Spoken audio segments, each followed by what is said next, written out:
I'm Julia, this is Kristen. We're the owners of Itinerant Literate Books in Park Circle, specifically at 4824 Chateau Avenue. Our hours are 11 a.m. to 8 p.m. every day except Sunday when it's 11 a.m. to 4 p.m. Yeah. We have lots of monthly events here. We have a market in the backyard that's on Saturdays now called Lemons Magic. Lots of local makers at that. We also do an open mic every fourth Friday of the month. We have a book club that's technically not here, but it's with the Junction Kitchen. It's a book and dinner club, and it's every third Tuesday. We also have, for middle schoolers and high schoolers, reading councils. It's kind of like an individualized book club. We get to read books that haven't come out yet, and we talk about them and get to know each other. And every second Saturday is Teacher Appreciation Day. 15% off for educators with education. Yes.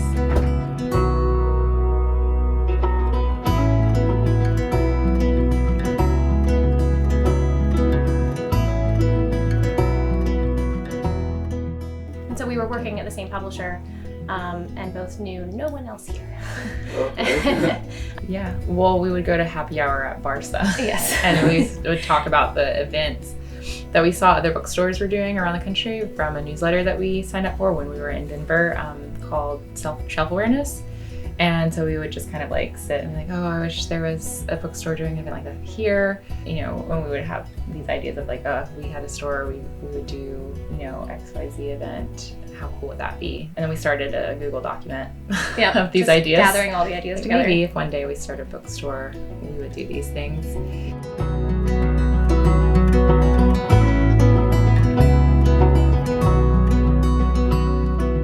But we had no retail experience and no money.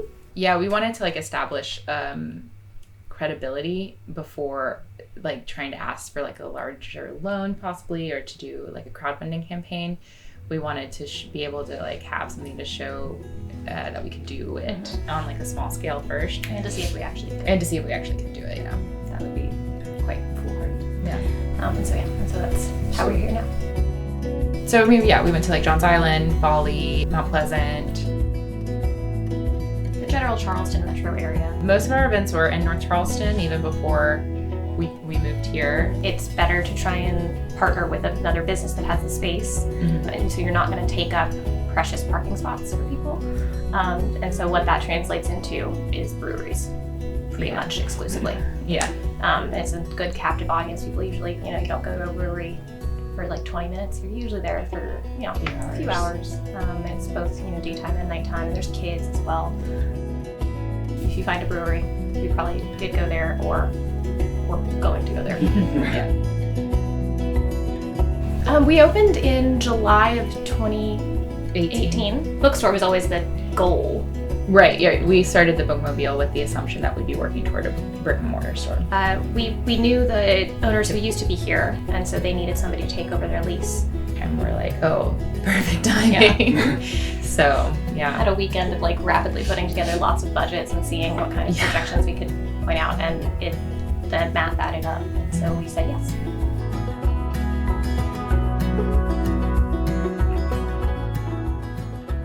What do you think? Real people, I would definitely say my mom, which sounds really, I also say my mom. Right, but it's true. She was a teacher and was always a big literacy champion, and still to this day, she's a principal now, and gets a lot of her books from us, actually. She definitely, even if at times I would say I was a begrudging, admirer of hers, how it is with moms and parents in general. But yeah, I think I always saw myself doing something along the lines of, working with stories and with people. My mom's favorite story to tell people is that when I was a kid, I wanted to be a hamster. So this is a step up from that. From the age of 7 until 16, I was certain I was going to be a doctor. My grandfather was a doctor, but none of his children or grandchildren had gone into the medical profession. And I was like, I'm going to be the one. But then I took anatomy as a 16-year-old, and the first time we watched a hip replacement video, so not even were we cutting into anything, but it was happening on the screen, I fainted. And I then had a very big... I did not know this. I had this, like I don't know what you call that, sort of a pre-quarter life crisis, where I was like, oh my God, everything I knew about myself is wrong. And that was the point when I was like reconsidering what I wanted to do. I was like, well, I've always liked reading and English, and I was like, maybe I'll figure out how to be an editor of some sort, get involved in that world. So that's what I did. I thought I was going to be a journalist, is really what I thought I was going to be.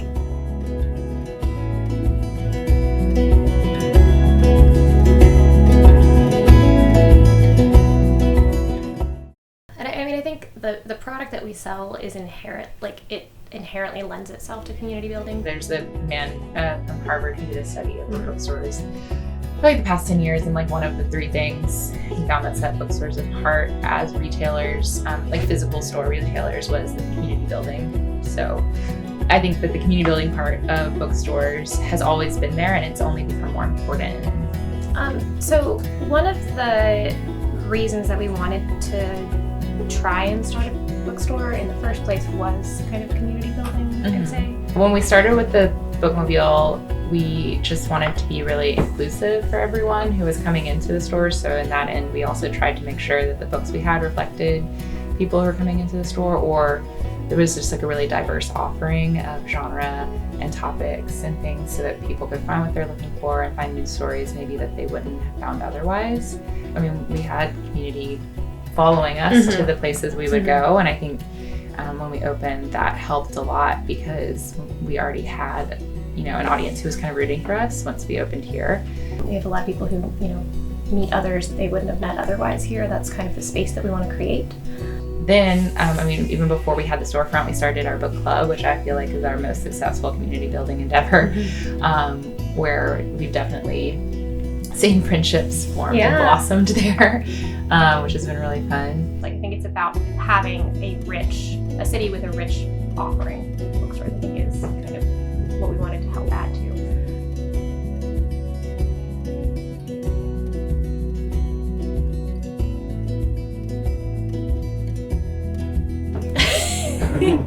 It's great, and it's been the best education I think that I could ever have asked for.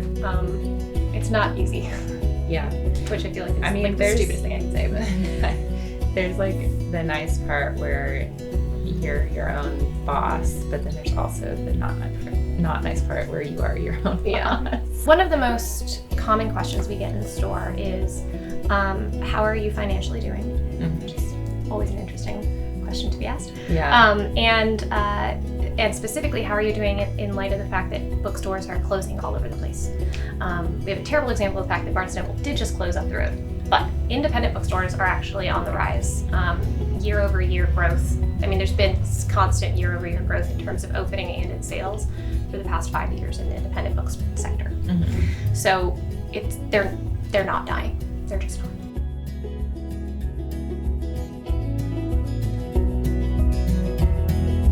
Do it.